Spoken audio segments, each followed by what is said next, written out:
Welcome back to EC Fundamentals 1. In this video, we're going to focus on understanding the concepts of voltage and potential and voltage difference or potential difference. These are some very fundamental concepts in this field, and there are some interesting details that we have to pay attention to. So we're going to spend a little bit of time in this video talking about them. The first thing I would like to mention is that in real life, almost everyone comes across the concept of a voltage. Every time you actually try to buy a battery, you're asking the question, how many volts is this battery? Some batteries are at 2 volts, some batteries at 5 volts or 3 volts, and so on and so forth. And of course, there are many other attributes that will come. There are many other issues. For example, you have to consider the volume of the battery or the weight of the battery. But most people, the very first thing they will think about is exactly how many volts. And the reason for that is because there is an interesting connection between voltage and energy, which we will uncover just in the next slide. However, the layperson actually always thinks that the higher the voltage, the more energy or the stronger the battery is. If you ask anyone, if I give you a 1-volt battery and then I give you a 10-volt battery, which one is stronger? Most people will say that the 10-volt battery is stronger and is actually 10 times as strong. In fact, we have battery voltage checkers that are there to do exactly that. You can buy a battery voltage checker and you can connect a battery to it and you can measure exactly how much voltage is there. And interestingly enough, that is a quantity is directly related to how much energy the battery can give you. And in fact, those type of intuitive thoughts are completely correct, but let's find them in a slightly better mathematical way. So let me try to focus your attention back to what we were discussing before in a previous video, where we looked at what happens to a conductor that has free electrons. If this conductor is simply left on a table at room temperature, you will find out, as we have already discussed before, that all you can expect is a random motion of electrons. However, if you do connect some type of a voltage source, like for example a battery, then something interesting happens inside this conductor.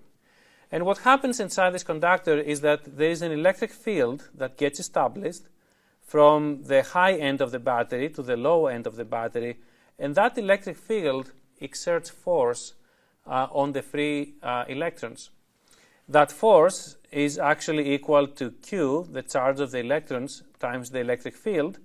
And that means, since Q is negative, that this force will be in the opposite direction of the electric field. So all the electrons will basically feel a force that will tend to move them towards the left. And of course, that motion, as we have discussed before, will not be smooth. But what will happen is that on average, you will have a current flow to the right, which means that on average, you will have electron flow to the left. Now, of course, for that type of flow to occur, you need to spend some energy. And this energy is being spent by this voltage source, who is allowing, or rather forcing, those electrons to move. So you can imagine that definitely the more voltage you apply here, the higher the voltage, in other words, of the voltage source, the more current you will have. And in fact, these two quantities will be related linearly for this conductor that you see here. So to make this slightly more precise, we have to start defining first the concept of a voltage difference, and then once this is known, we'll be able to define the concept of a voltage. So the voltage difference really reflects the difference between 2 points in a system, or point 1 as I will call it here, and point 2. So when we talk about voltage difference between 2 points, we're really talking about the amount of energy you have to spend to move a charge from one point to the other, and specifically to move a charge against the established electric field. So if I am looking at moving a charge from point 1 to point 2 against the electric field, so let's say in a more general situation that the electric field might look something like this, and I'm trying to move a charge against this electric field, and this definition, by the way, applies for a positive charge, then I will have to spend some energy. Why? Because this positive charge would basically feel a force that would have been Q times E. And if Q is positive, as is assumed in the definition of a voltage, then this charge will try to move to the left. I am trying to move it against the electric field, so I have to spend some energy. The amount of energy I have to spend to move this charge against the electric field per unit charge is basically nothing else but the voltage. So as you can see very clearly from this definition, if I have to spend more energy per unit charge, then that means that the potential difference between 2 points is higher. Now, as you can imagine from the definition I'm giving you here, V12, which by the way is equal to V1 minus V2, is nothing else but the potential difference between 2 points. In order to talk about absolute potential, which we'll do in a little bit later, we have to know the potential of one of the 2 points. Let me save this for later and right now stay with the voltage difference definition. Now, this voltage difference a lot of times will be given as potential difference. So when we talk about potential or voltage, we really talk about one and the same thing. Most engineers will talk about voltage, while most physicists will talk about potential. Now, as you can imagine, when I just defined the voltage difference, V12, I said this is equal to V1 minus V2. So clearly, I am talking about the difference between 2 points, and therefore I have to be careful about the polarity of the voltage. Here's what I mean. Let's talk about an actual circuit, and let's talk about the device of that circuit. This is this green device that I'm basically marking here. A very common question that people will ask you is, can you calculate or can you measure what is the potential difference V across the terminals of that device? If you're in the lab, the first thing you will do is that you will take a multimeter or a digital multimeter, DMM, as I'm showing it here. You will connect 2 cables to this multimeter, a red one, shown here, and a black one, shown here. And you will take these 2 cables and you actually connect them to the 2 terminals of this device, terminal A and terminal B, or point A and point B. And you will make a measurement. But before I tell you about the value of this, let's just think about exactly what happened when we made this connection. When you take a digital multimeter, one of them will be, one terminal will actually have a negative and the other terminal will have a plus, which basically will tell you that the voltage you will measure will be given the value you see in the digital multimeter, but for the given polarity that you see here. In other words, it is impossible to measure a voltage without assuming a polarity. When you connect the red cable to the plus and the black cable to the minus in the lab, you will basically make an assumption that the point in the red cable is at a higher potential than the point in the black, the negative cable. This may or may not be true, but you're making this assumption when you're conducting the measurement. If the result of your digital multimeter is, let's say, 5 volts, then it simply means that indeed point A is 5 volts higher than point B, which is down here. You don't know exactly what is point A and point B, but you know that the difference between the 2 points is 5 volts, and you also know that point A is higher than point B. On the other hand, if you conduct a measurement exactly as I'm showing it here, but let's say the value now in your multimeter is negative 5 volts, then clearly the result will be exactly the opposite, meaning that now the difference between point A and point B is negative 5. Of course, that would indicate that point B now is 5 volts higher than point A. Now, of course, it is very important to know the polarity of the voltage, as well as it's important to know the value. So same thing as we discussed about the current, here we don't have to deal with the direction of the voltage, but we do have to deal with its polarity. Now you might say, okay, this is what's happening in the lab. What happens when I solve a circuit? So what if I have to solve a circuit here and somebody says, well, here's a circuit that has a bunch of devices. Find me the voltage, let's say, for device A. Even though they may use such imprecise language, find me the voltage of device A, in real life what they really mean is assume a voltage difference between the two terminals of the device A.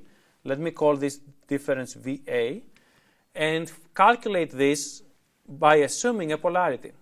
The polarity I have assumed here inherently shows that this point here, A, is higher than point B. I have to assume a polarity. This may or may not be true. But once I assume this polarity and I solve my circuit, let's say I find that the voltage difference across device A is 3 volts, then indeed it will mean that VA, node A, will be actually the node B plus 3 volts. If the result is different, and let's say that I found that the voltage across device A is -7, then it simply would have meant that the V of node A is basically 7 volts below node B. So it's very critical to understand that polarity does matter, and it happens both when we calculate devices and circuits as well as when we measure them. And simply by connecting the cables in a multimeter, you make an assumption of the polarity, which again, if it ends up being incorrect, you just have to correct for it. Now, what happens if, let's say, 2 different people assume 2 different polarities? Again, nothing bad. For example, let's look at the circuit we have here. We have a very simple device here connected to a 5-volt voltage source or 5-volt battery. Notice, by the way, that the battery has a specific polarity. So the upper terminal of the battery, which is called A here, is 5 volts higher than the bottom of the battery, which is node B.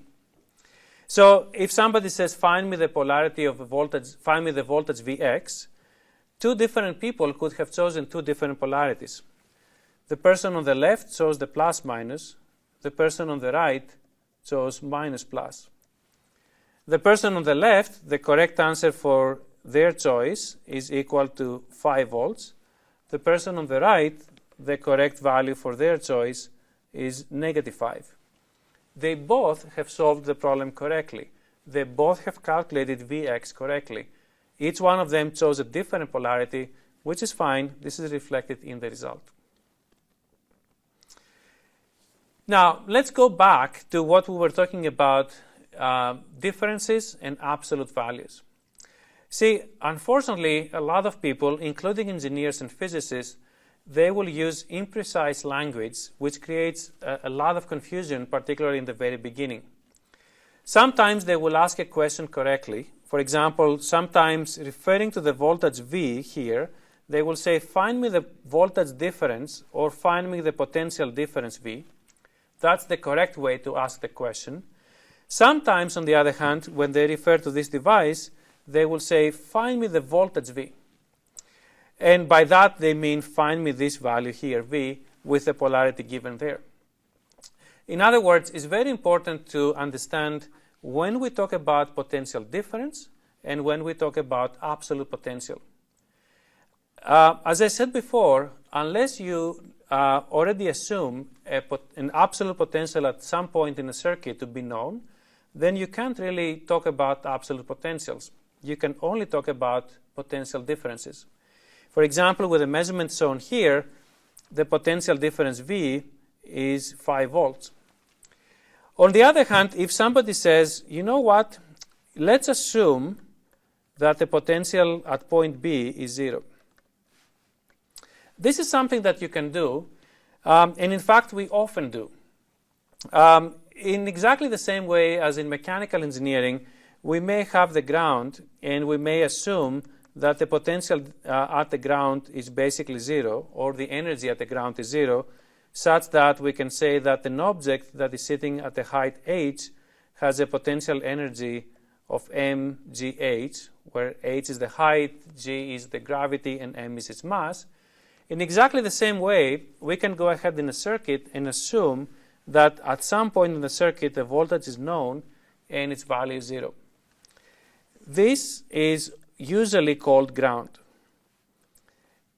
Ground may actually be physical ground, which means that literally this point in the circuit, we're going to go ahead and connect it to the earth. We're going to ground it. Or it simply may mean that you have assumed that at that point the voltage is 0, which is something, as I said before, that is not only allowed to do, but we are encouraged to do. In fact, the convention in all the circuits we're going to be seeing later on in this class is that typically the bottom layer of the circuit will be assumed to have a 0 potential, and everything else will be referred to this potential. So with the assumption that VB is equal to 0, we can basically say that VA, which is nothing else but V minus VB, is going to be equal to 0 volts. So thank you for staying with me with this video, and we will be back next time.